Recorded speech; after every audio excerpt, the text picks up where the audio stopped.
Elena Rodriguez had never felt wanted in her entire life. At 22 years old, she lived on her father's ranch in Arizona Territory like a stranger in her own home. The year was 1873, and the desert stretched endlessly in all directions around their property. Her father, Diego Rodriguez, was a man carved from stone. He ran his cattle ranch with an iron fist and treated Elena like she was just another burden on his land. From the day she was born, he blamed her for her mother's death. Maria Rodriguez had died bringing Elena into the world, and Diego never let his daughter forget it. "You killed the only good thing in my life," he would tell Elena whenever she made the smallest mistake. "Your mother would still be here if it wasn't for you." Elena's stepmother, Rosa, wasn't much better. Rosa had married Diego when Elena was 5 years old, hoping for a comfortable life as a rancher's wife. But she quickly learned that Diego's heart was buried with his first wife. Rosa took out her disappointment on Elena, treating her like an unwanted servant rather than a daughter. Every morning, Elena woke before dawn to help with the household chores. She cooked breakfast, cleaned the house, and tended to the small vegetable garden behind their adobe home. Her hands were rough from work and her skin was brown from hours spent under the harsh desert sun. The other ranch families in the area knew Elena's story. They whispered about her when they came to buy cattle or attend the occasional social gathering. Some felt sorry for her, but none ever spoke up. In those days, a father's word was law, and Diego Rodriguez was known for his quick temper. Elena learned to stay quiet and invisible. She found comfort in small things: the way morning light painted the mountains gold, the sound of wind through the mesquite trees, and the wild horses that sometimes appeared at the edge of their property. She dreamed of riding away on one of those horses, but she knew it was just a dream. Her only escape was the small collection of books her mother had left behind.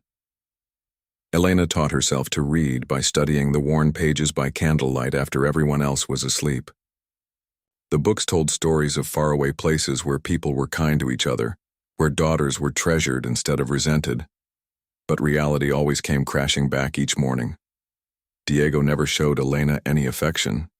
He never asked about her dreams or fears. When neighbors complimented her cooking or noticed how hard she worked, he would grunt and change the subject. To him, Elena was just proof of his loss, a daily reminder of the wife he couldn't save. Rosa was no better. She constantly criticized Elena's appearance, her manners, and her work. "Stand up straight," she would snap. "Your mother was beautiful, but look at you, plain as a fence post." Rosa seemed to take pleasure in pointing out Elena's flaws, as if making Elena feel small somehow made Rosa feel bigger. As Elena grew older, the loneliness became harder to bear. She watched other families at church and social gatherings, seeing fathers who smiled at their daughters and mothers who braided their hair with gentle hands. She wondered what it would feel like to have someone's face light up when they saw her coming, instead of growing dark with disappointment. The ranch workers were kind to her, but they kept their distance. Diego had made it clear that Elena was off limits for friendships or romance. She was his daughter, and he would decide her future. The workers needed their jobs more than they needed to risk Diego's anger. Elena began to believe that maybe her father was right. Maybe she was cursed. Maybe there was something fundamentally wrong with her that made her impossible to love. She looked in the cracked mirror in her small room and wondered if other people could see whatever it was that made her so easy to reject. The years passed slowly. Elena's 20s arrived without celebration or acknowledgement. She had no friends. Her own age, no suitors, no prospects beyond the endless cycle of chores and criticism that filled her days. She started to wonder if this was all life would ever offer her, a half-life spent earning her place in a family that didn't want her. Then, everything changed on a hot Tuesday morning in late summer. Diego called Elena into his study after breakfast. The room smelled of leather and tobacco, and the walls were covered with maps of his property. Elena stood in the doorway, afraid to enter without permission. She had learned long ago that unexpected summons usually meant trouble. "Come in and sit down," Diego said without looking up from his papers.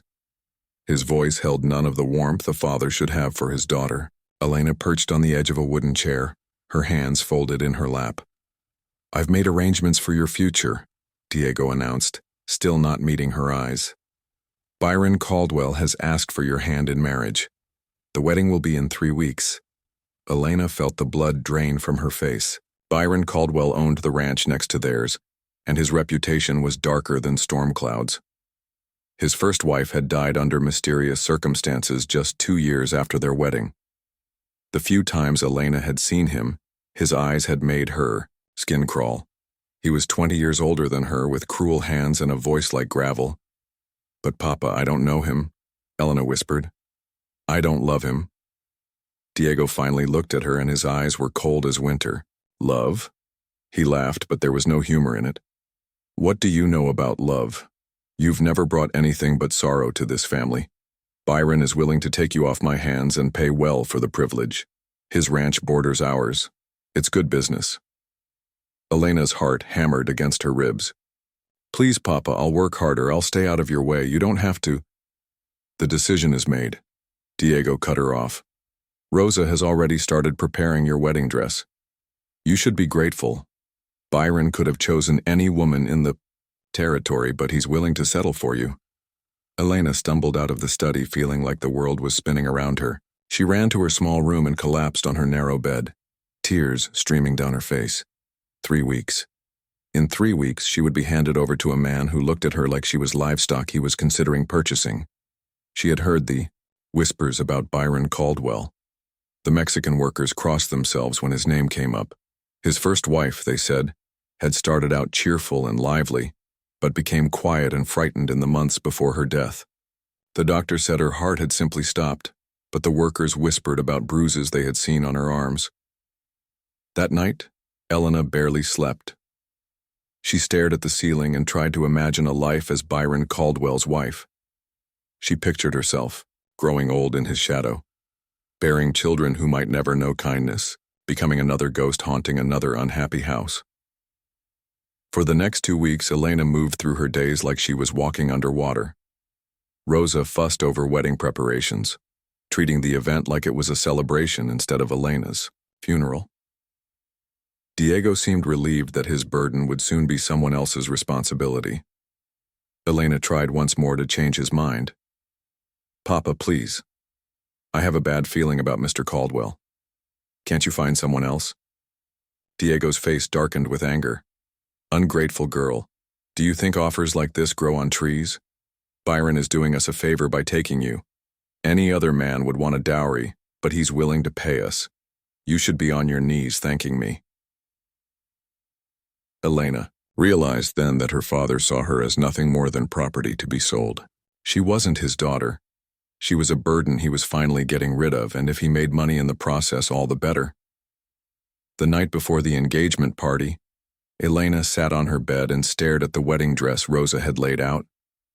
It was white cotton, simple but clean, with tiny buttons up the back. Elena imagined Byron's rough hands fastening those buttons after they were married, and she shuddered.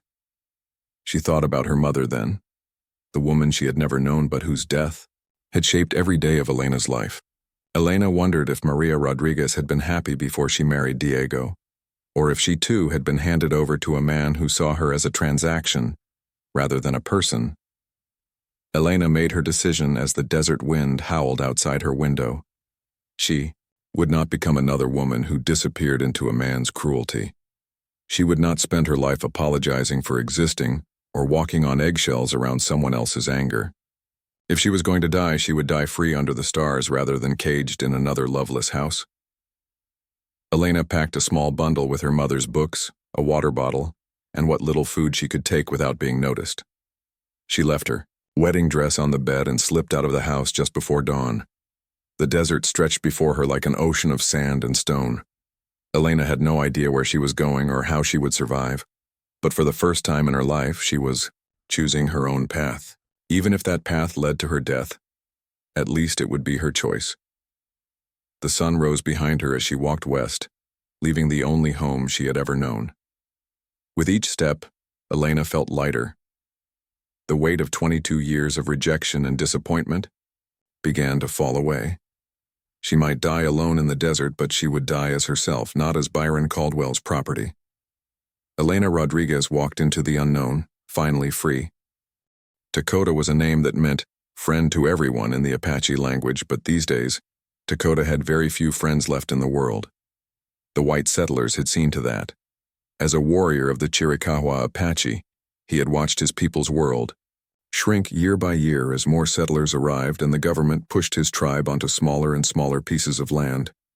At 28 years old, Dakota was considered one of the finest trackers and hunters among his people. He could read signs in the desert that others missed. The tiny scratches on rocks that showed which way animals had passed, the way certain plants grew that revealed underground water, the changes in bird flight patterns that warned of approaching storms. But Dakota carried a deep sadness in his heart. 2 winters ago, soldiers had attacked his family's camp while the warriors were away hunting.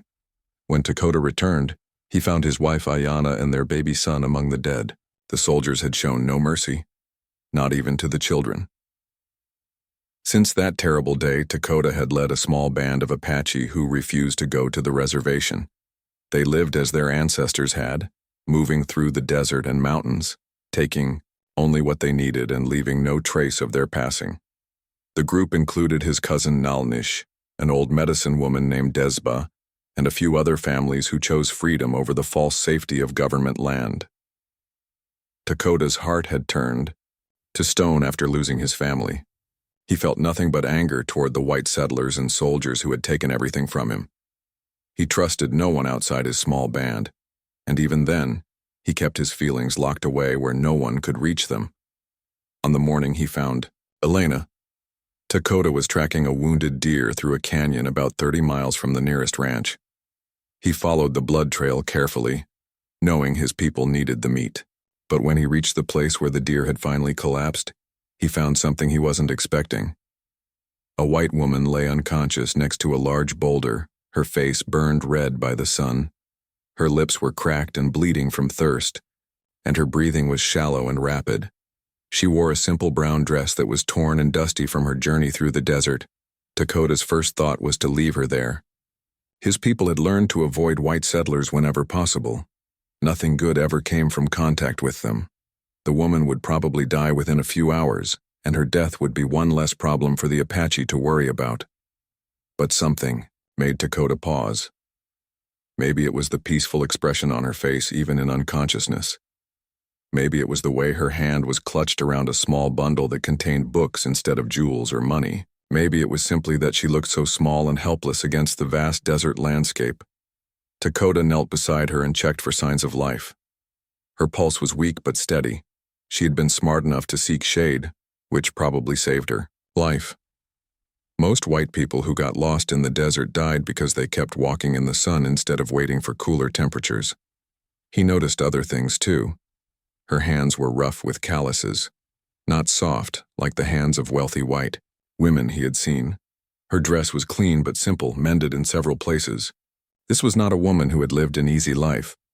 Nalnish appeared beside him, silent as a shadow. Dakota's cousin was an expert scout who could move through any terrain without making a sound. He looked down at the unconscious woman and frowned. "She will bring trouble," Nalnish said in Apache. "Her people will come looking for her. They will blame us if she dies and blame us if she lives." Dakota knew his cousin was right. The smart thing to do was walk away and pretend they had never seen her. But something deep in his chest pulled at him when he looked at her face. She looked so alone even in unconsciousness. "We cannot leave her to die," Dakota said finally. "It would not be right." Nalnish studied his cousin's face with sharp eyes. "You have not cared about what happens to white people before. Why now?" Dakota didn't have a good answer for that question. All he knew was that leaving this woman to die in the desert felt wrong, in a way that went deeper than the anger he carried toward her people. "Help me get her to the horses," Dakota said. "Desba will know what to do for her." They wrapped Elena in a blanket and secured her carefully on Dakota's horse for the journey back to their hidden camp. The camp was located in a narrow canyon that could only be accessed through a crack in the rock face that looked like nothing more than a shadow from a distance. Fresh water bubbled up from an underground spring, and the high walls provided protection from both weather and enemies. When they arrived, old Desba took one look at Elena and immediately began preparing medicines. Desba was the wisest person, Dakota knew, a woman who understood the healing properties of every plant that grew in the desert. Her hair was white as snow, and her hands were gentle as bird wings when she worked with sick or injured people. "This one has been walking for days," Desba observed as she examined Elena. "She is strong to have made it this far. Her spirit does not want to give up." They placed Elena in the shade of a large overhang and began the careful work of bringing her back from the edge of death. Desba prepared a tea from desert plants that would help her body hold on to water. They moistened her lips and gave her tiny sips of liquid whenever she seemed conscious enough to swallow. For 3 days, Elena drifted between sleep and wakefulness. Sometimes she would mumble words in Spanish or English that Dakota couldn't understand. Other times she would cry out as if she was running from something in her dreams.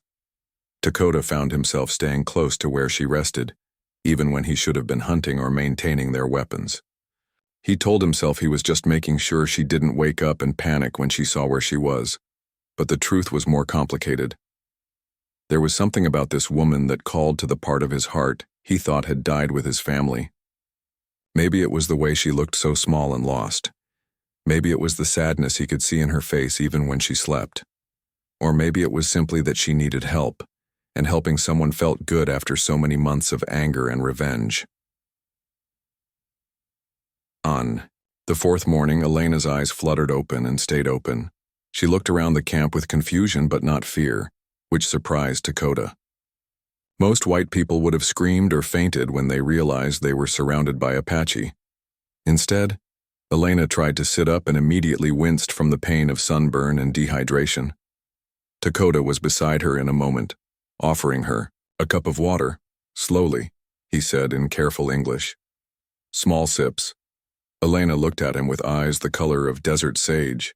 "You saved my life," she whispered, her voice rough from thirst. Dakota nodded but said nothing. He wasn't sure why he had saved her, and he definitely wasn't ready to explain it to her. "What is your name?" Elena asked. "Dakota," he replied, watching, her face for signs of fear or disgust. But Elena just smiled, and it was the first real smile Dakota had seen in 2 years. "Thank you, Dakota," she said. "I thought I was going to die alone out there." Something in the way she said those words, "die alone," made Dakota's chest tighten. He recognized the loneliness in her voice because he carried the same loneliness in his own heart. Over the next few days, Elena slowly regained her strength. She didn't ask to leave or demand to be taken back to her people. Instead, she seemed genuinely curious about Apache life and grateful for the kindness she was shown. Desba taught her which plants were safe to eat and how to weave baskets from desert grasses. Elena learned quickly and never complained about the simple food or the hard ground where she slept. She tried to help with camp chores, even though she was still weak from her ordeal. Most surprisingly, Elena began learning Apache words. She would point to objects and ask their names, then practice the pronunciation until she got it right. The children in the camp giggled at her accent, but they were charmed by her efforts to communicate with them. Dakota watched all of this with growing amazement.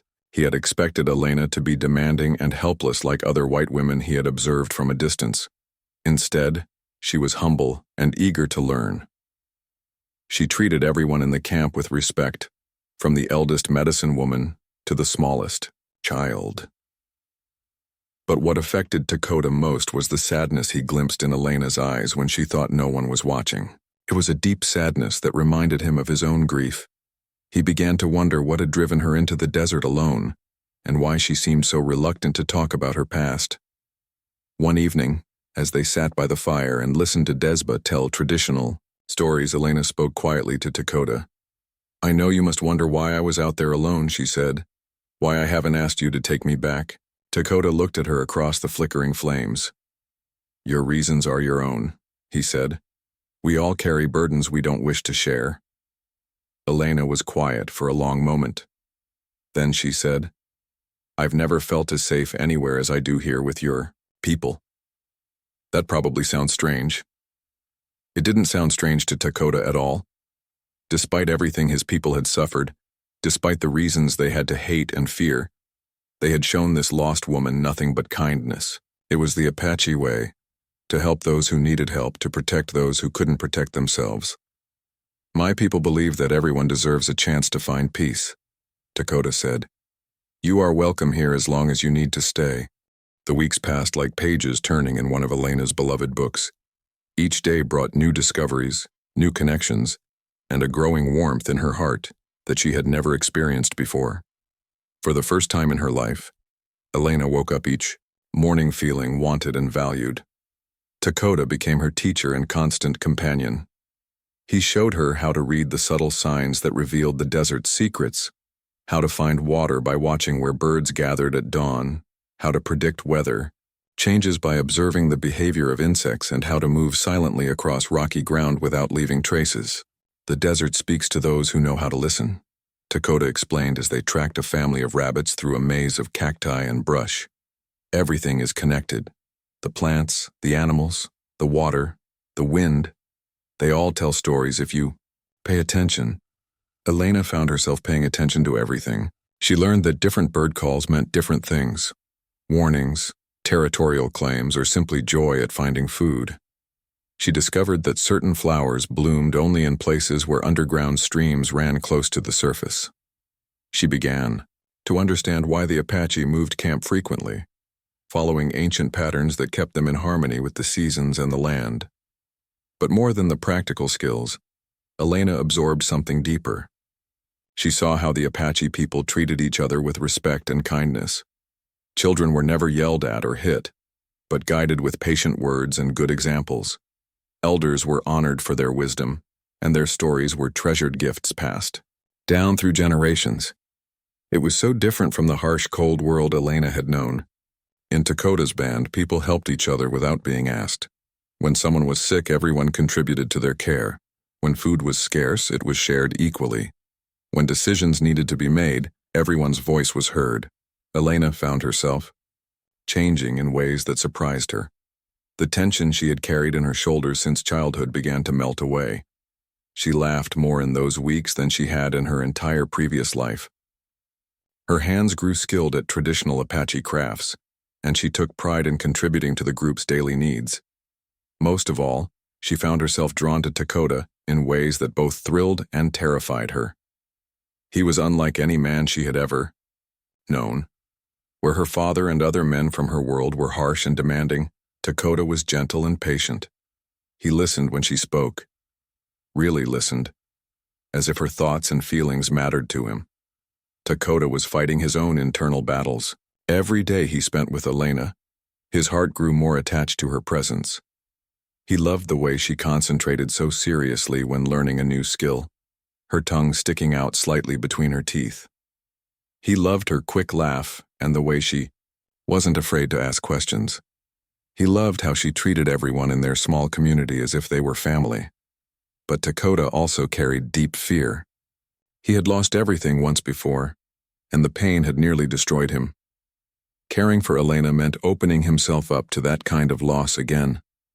And she was not Apache. She came from a world that had taken everything from his people. How could anything real and lasting grow between them? One evening, as they sat together watching the sunset paint the canyon walls in shades of gold and red, Elena finally told Dakota about her past. She spoke quietly about her father's coldness, her stepmother's cruelty, and the arranged marriage that had driven her into the desert. I have never felt loved by anyone, she confessed, her voice barely above a whisper. My father blamed me for my mother's death from the day I was born. I grew up believing there was something wrong with me, something that made me impossible to love. Dakota listened without interrupting, his heart aching for the lonely child Elena had been. When she finished speaking, he was quiet for a long moment, choosing his words carefully. Your father was wrong, he said finally. There is nothing wrong with you, Elena. You have brought nothing but light to our people since you arrived. Desba says you have a gift for healing. She has never seen anyone learn plant medicine so quickly.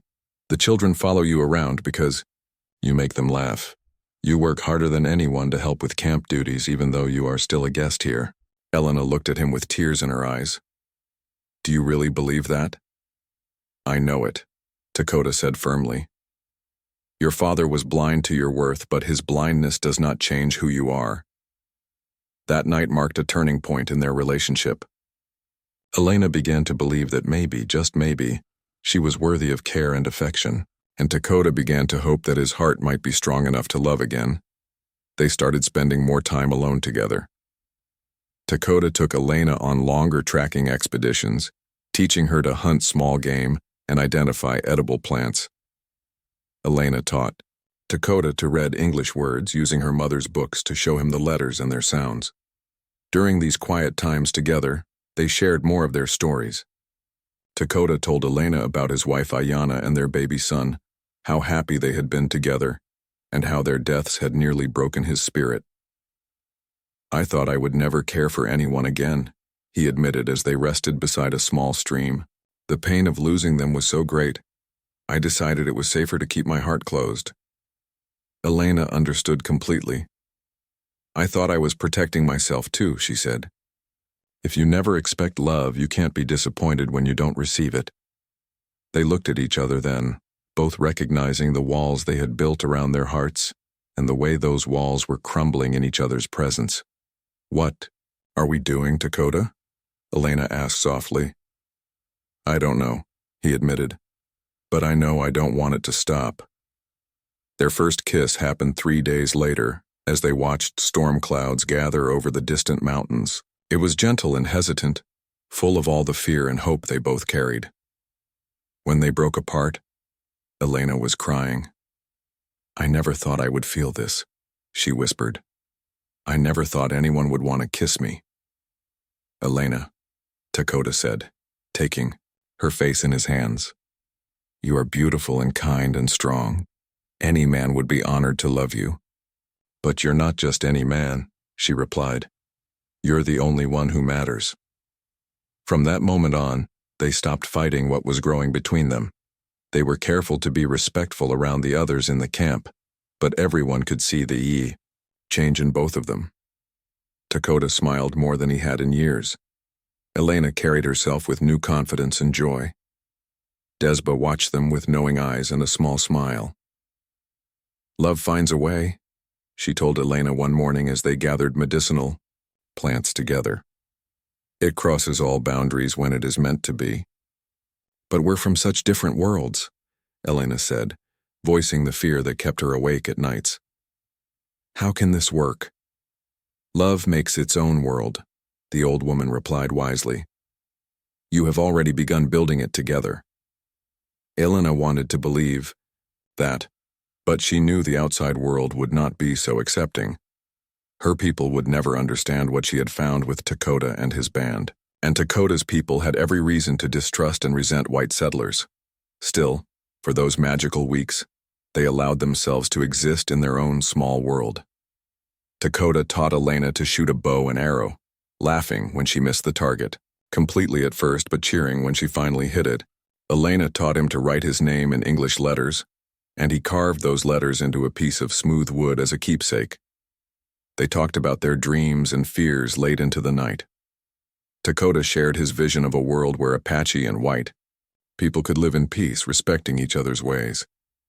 Elena dreamed of a place where she could use her knowledge of both languages to help bridge the gap between the two cultures. Maybe we could find a place far from here, Elena suggested one evening as they lay on a blanket looking up at the stars. Somewhere no one knows our histories, where we could just be ourselves. Maybe, Dakota agreed, though they both knew it wouldn't be that simple. Their happiness was fragile and precious, like a flower blooming in the desert. They both knew it could be destroyed by forces beyond their control, but they cherished each moment they had together. Then came the morning when everything changed. Nalnish rode into camp at dawn, his horse lathered with sweat from hard riding. His face was grim as he sought out Dakota. Soldiers are coming, he reported in Apache. Many soldiers and white settlers with them. They are asking about a missing woman. They have Apache scouts with them who know these canyons.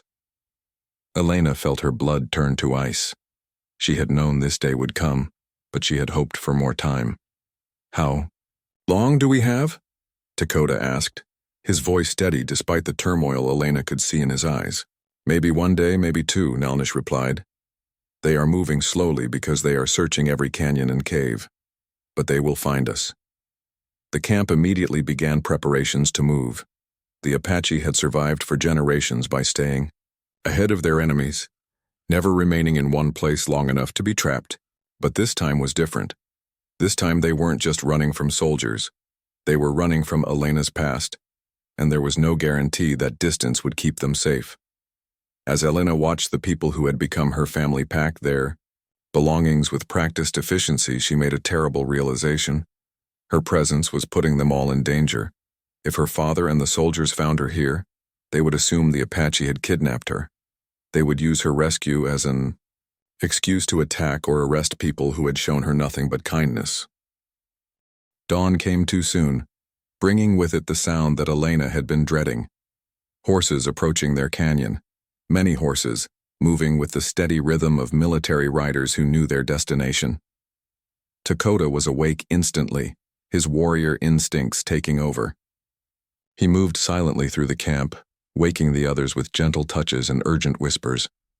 Within minutes, the Apache were ready to move, but they all knew it was too late. The sounds echoing off the canyon walls told them they were surrounded. Elena's heart hammered against her ribs as she recognized her father's voice calling out in Spanish, demanding that whoever held his daughter return her immediately. Mixed with his shouts were the harsh commands of soldiers and the cruel laughter of Byron Caldwell, the man she had been promised to marry. Come out peacefully, and no one has to get hurt, a military voice shouted in English. We know you're in there, we just want the girl. Dakota's hand found Elena's in the pre-dawn darkness. His grip was strong and steady, but she could feel the tension in his muscles. Around them, the Apache prepared for the worst while hoping for the best. Weapons were checked, children were moved to the safest positions, and the old people were helped to places where they could take cover if shooting started. Let me go to them, Elena whispered urgently.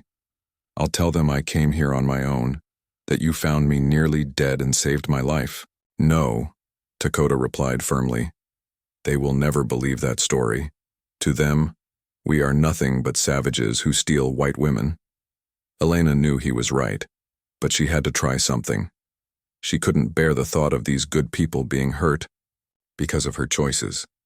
Before anyone could stop her, Elena stepped out from behind the rocks where they were taking shelter. She walked toward the narrow entrance of the canyon with her hands raised, moving slowly so no one would think she was carrying a weapon. I'm here, she called out in a voice that carried clearly in the still morning air. I'm safe. No one hurt. Me. The response was immediate and overwhelming. Soldiers poured into the canyon like water through a broken dam, their rifles raised and ready. Elena saw her father's face twisted with anger and what might have been relief. Behind him, Byron Caldwell sat on his horse with cold eyes that promised future punishment for her disobedience. Elena! Diego Rodriguez spurred his horse forward, but his embrace when he reached her felt more like a capture than a reunion. Thank God we found you. When you disappeared, we feared the worst. I'm fine, Papa, Elena said, trying to keep her voice steady. These people saved my life. I was dying in the desert and they gave me water and shelter. Saved your life? Byron Caldwell's voice cut through the morning air like a knife. Or corrupted you beyond redemption? Look at you, dressed like one of them, skin dark from the sun. What else did they do to you during your time in their camp? Elena felt heat rise in her cheeks, both from anger and shame. She knew what Byron was implying, and she knew her father was thinking the same thing. In their world, a woman who spent time alone with men, especially Apache men, was considered ruined regardless of what actually happened. They treated me with nothing but respect and kindness, Elena said firmly. More kindness than I ever received at home. The words were out before she could stop them, and she saw her father's face darken with rage. Behind her, she could hear Dakota and his people being forced out of their hiding places at gunpoint. She turned and saw soldiers pointing rifles at children, at Desba's ancient face, at Dakota's proud and defiant expression. Search the camp, the military commander ordered. Look for stolen goods, weapons, anything that proves hostile intent. Elena watched in horror as soldiers trampled through the careful arrangements of the Apache camp, destroying blankets and scattering precious belongings. They found the books Elena had carried into the desert and held them up as if they were evidence of some crime. "These are mine," Elena said quickly. "They belong to my mother." "And how did savages come to have them?" Byron demanded. "Did you trade them for your safety? What else did you trade?" Elena realized with growing despair that nothing she said would make any difference. These men had already decided what had happened to her, and they were determined to punish the Apache for crimes that existed only in their own prejudiced minds. Dakota stepped forward then, his hands empty but his posture proud and unafraid. "I am Dakota," he said in careful English. "I speak for my people. We found this woman dying in the desert. We gave her water and food and a place to heal. We did nothing wrong." "Nothing wrong?" Byron laughed harshly. "You kidnapped a white woman and held her against her will. That's a hanging offense in these parts." "No one kidnapped me," Elena said desperately. "I ran away on my own. I chose to stay with them because they were kind to me." "Chose?" Diego's voice was full of bitter disbelief. "You chose to live like an animal with these heathens rather than marry a good man and settle down like a proper woman? What kind of daughter have I raised?" Elena looked at her father and saw a stranger. The man who had never shown her love or affection was now claiming to be concerned for her welfare, but she could see the calculation in his eyes. This wasn't about her safety or honor. This was about his reputation and his business deal with Byron Caldwell. "The kind of daughter who finally learned what it feels like to be valued," Elena replied quietly. The words hung in the air between them like a challenge. Elena saw understanding dawn in Dakota's eyes, and something else. A fierce protectiveness that made her heart race with both love and terror. "Sir," Dakota addressed the military commander directly, "if you believe we have committed crimes, then arrest me alone. My people had no part in finding or caring for your woman. The responsibility is mine." "Dakota, no," Elena breathed, but it was too late. "That's very noble," the commander said dryly, "but we have our orders. All hostile Apache in this territory are to be relocated to the reservation. Your presence here, armed and in defiance of government authority, makes you hostiles." Elena felt the world spinning around her. She had brought disaster not just on herself but on all these innocent people who had shown her nothing but love and acceptance. They would be forced onto a reservation where their way of life would slowly die, and it was all her fault. "Wait," she said, stepping between the soldiers and the Apache. "There has to be another way. These people haven't hurt anyone. They're just trying to live in peace." "Peace?" Byron's voice dripped with contempt. "There's no peace between our kinds, girl. There never has been and there never will be. The only good Indian is a dead Indian, and the sooner you remember that, the better." Something snapped inside Elena when she heard those words. All the years of accepting abuse and cruelty, all the times she had kept silent rather than fight back, all the moments when she had allowed others to define her worth, it all crystallized into a single moment of absolute clarity. "If that's what you believe," she said, her voice growing stronger with each word, "then you are evil, and I want nothing to do with you or the world you represent." She turned and walked deliberately to Dakota's side, taking his hand in full view of everyone present. "These people are better than any of you. They're kinder, more honorable, and more decent than anyone I knew in my old life. If being with them makes me ruined in your eyes, then I'm proud to be ruined." The silence that followed Elena's declaration was deafening. Then Byron exploded into rage. "You ungrateful little witch," he snarled, spurring his horse forward.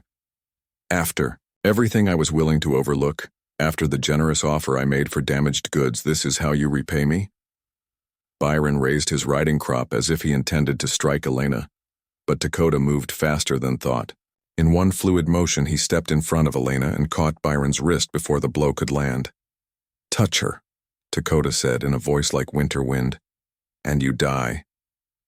For a moment, the two men stared at each other. The Apache warrior with nothing left to lose and the white rancher who had never been challenged by someone he considered beneath him. The tension was so thick Elena could barely breathe. Then guns were being raised on all sides. Soldiers aimed at Dakota, while the Apache warriors who had been trying to remain peaceful reached for their own weapons. Children cried and old people prayed, and Elena realized she was witnessing the moment when everything she cared about was about to be destroyed. "Stop!" she screamed, throwing herself between the opposing forces. "Please, just stop." But it was too late. The careful balance that had held everyone in check was broken. Elena saw Nalnish reach for his knife, saw a soldier's finger tighten on his trigger, saw her father's face pale with the realization that he was about to witness a massacre. In that moment of chaos and impending violence, Elena made the hardest decision of her life. If blood was going to be spilled, it wouldn't be because of her. "I'll come with you," she announced loudly enough for everyone to hear. "I'll come quietly, and I'll marry Byron Caldwell as planned. Just let these people go, let them leave in peace." "Elena, no," Dakota said urgently, but she was already walking toward her father's horse. "I'm sorry," she whispered to Dakota without looking back. "I'm so sorry for bringing this on your people." Elena climbed onto the horse behind her father, feeling like she was climbing into her own grave. As they rode out of the canyon the journey back to the Rodriguez ranch felt like a funeral march. Elena rode in silence behind her father, her heart breaking with each mile that separated her from Dakota and the life she had briefly known. The sun beat down mercilessly, but it was nothing compared to the cold dread that filled her chest when she thought about what awaited her. Byron Caldwell rode beside them, his eyes never leaving Elena's face. She could feel his anger radiating from him like heat from a forge. Several times he started to speak, then seemed to change his mind. Elena knew he was planning her punishment for the humiliation she had caused him, and she tried to prepare herself for whatever cruelty he had in mind. When they finally reached the ranch, Rosa was waiting on the front porch with a mixture of relief and fury on her face. "Thank the saints you're safe," she said, but her embrace felt more like a trap than comfort. "Do you have any idea what you've put us through? The whole territory has been talking about nothing else." Elena allowed herself to be led inside, feeling like a stranger in the house where she had grown up. Everything looked smaller and shabbier than she remembered. The walls that had once seemed like prison bars now felt like they were closing in around her completely. "Get her cleaned up," Diego commanded Rosa. "The wedding is tomorrow. Byron has been more than patient, but he won't wait any longer." "Tomorrow?" Elena's voice came out as barely a whisper. "You've caused enough delay and embarrassment," her father replied coldly. "Byron could have chosen any woman in the territory, but he's willing to overlook your adventure and take you as his wife. You should be grateful." Elena looked at Byron, who was watching her with the cold calculation of a man examining livestock he was considering purchasing. "What if I refuse?" she asked quietly. Byron's laugh was like breaking glass. "Refuse? My dear girl, you lost the right to refuse anything the moment you ran off to play savage in the desert. You're damaged goods now, and I'm the only man willing to take you. Your father owes me for the trouble you've caused, and you're going to pay that debt." The casual cruelty in his voice made Elena's stomach turn. This was the man she was supposed to spend the rest of her life with. A man who saw her as a transaction, to be completed, not a person with feelings and dreams.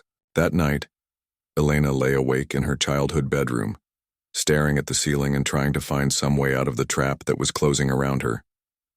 She thought about running again, but she knew Byron and her father would be watching her every move.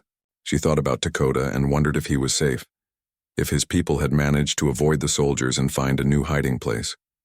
Most of all, she thought about the tiny life growing inside her, Dakota's child, conceived in love and hope. No matter what happened to her, she would protect that child. She would find a way to give her baby the love and acceptance she had never received herself. Morning came too soon, bringing with it the sounds of wedding preparations. Rosa bustled around the house, arranging flowers and preparing food as if this were a celebration instead of Elena's execution. Elena went through the motions of getting dressed in the simple white dress that felt like a shroud. As she stood in front of the cracked mirror in her room, Elena made herself a promise. Byron Caldwell might own her body, but he would never own her spirit. She would survive this, just as she had survived 22 years of rejection and coldness. She would find a way to protect her child, and perhaps, someday, find her way back to the man she loved. The ceremony was held in the ranch's main room, with only a few neighbors present as witnesses. The traveling preacher spoke about love and honor and obedience, words that felt like mockery given the circumstances. Elena stood beside Byron like a statue, speaking her vows in a voice that carried no emotion at all. When Byron kissed her to seal their union, his lips were cold and possessive. Elena closed her eyes and tried to transport herself back to the desert canyon, where she had known real love, even if only for a few precious weeks.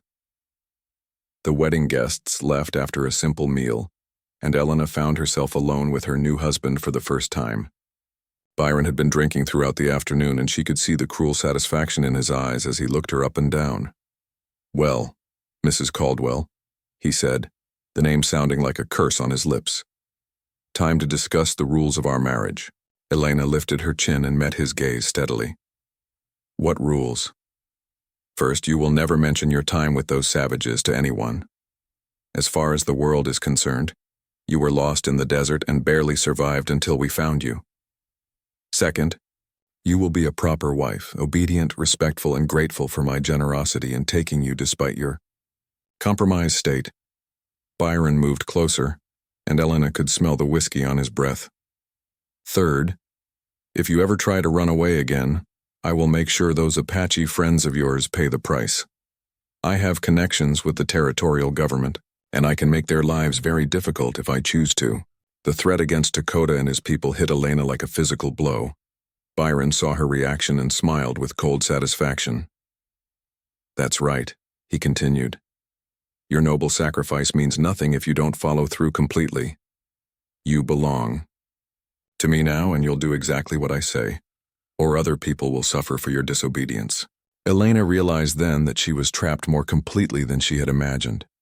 Byron had found the one threat that would keep her compliant, the safety of the people she loved, but Byron Caldwell had made one crucial mistake. He assumed that Elena was still the broken, frightened woman who had fled into the desert months ago. He didn't understand that her time with Dakota and his people had changed her fundamentally. She had learned what it felt like to be valued and respected, and that knowledge had given her a strength she hadn't known she possessed. "I understand," Elena said quietly. "I'll be the wife you want me to be." Byron nodded with satisfaction and left her alone to contemplate her new circumstances. But Elena wasn't thinking about submission or defeat. She was thinking about survival, about patience, and about the child she carried who would need her to be strong. Weeks turned into months as Elena adapted to her new life. She kept house for Byron, cooked his meals, and submitted to his demands with outward compliance. But inside, she was planning and waiting. She observed everything: Byron's habits, his business dealings, his weaknesses. Elena also began reaching out carefully to other women in the area, offering her services as a healer. She had learned much about plant medicine from Desba, and she found that helping others gave her purpose and connection. Slowly, quietly, she began building a network of people who saw her as more than just Byron Caldwell's property. Most importantly, Elena hid her pregnancy for as long as possible. When it finally became obvious, Byron was furious. "Whose child is it?" he demanded, his face twisted with rage. Elena looked at him steadily. "It's mine," she said simply. The beating that followed was savage, but Elena protected her belly as much as she could and endured the pain in silence. She knew that admitting the child was Dakota's would sign both their death warrants. When Dr. Martinez examined her after the beating, he was horrified by her injuries, but amazed by her strength. "This child should not have survived," he told her privately. "You must have an incredibly strong will to live." Elena knew the truth. It wasn't just her will keeping the baby alive. It was love. Love for Dakota, love for their unborn child, and love for the life they might still have together someday. As her pregnancy advanced, Elena began having vivid dreams about Dakota. In her dreams, he was searching for her, refusing to give up hope that they would be reunited. She didn't know if the dreams were wishful thinking or something more, but they gave her the strength to continue. The baby came on a night when Byron was away on business. Elena labored alone except for Maria Santos, a Mexican woman who had become her closest friend among the local women. When her son was born, Elena looked into his dark eyes and saw Dakota looking back at her. "He's beautiful," Maria whispered, placing the infant in Elena's arms. "What will you call him?" Elena had already chosen the name months ago. "Elon," she said softly. It means friendly in Apache. When Byron returned and saw the child, his reaction was exactly what Elena had expected. The baby's features clearly showed his mixed heritage, and Byron's face went white with fury. "Everyone will know," he said through gritted teeth. "Everyone will know my wife bore a half-breed bastard." "Then perhaps you should have thought of that before you married me," Elena replied calmly. Byron raised his hand to strike her, but Maria Santos stepped forward. "Senor Caldwell," she said firmly, "this woman has just given birth. Surely even you would not strike a new mother holding her infant." Something in Maria's tone gave Byron pause. He lowered his hand, but his eyes promised future retribution. Over the following months, Elena's situation became increasingly dangerous. Byron's drinking grew worse, and his treatment of her became more violent.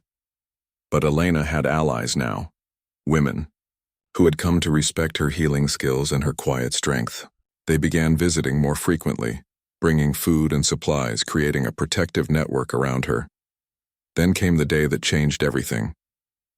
Elena was working in her small garden when she heard horses.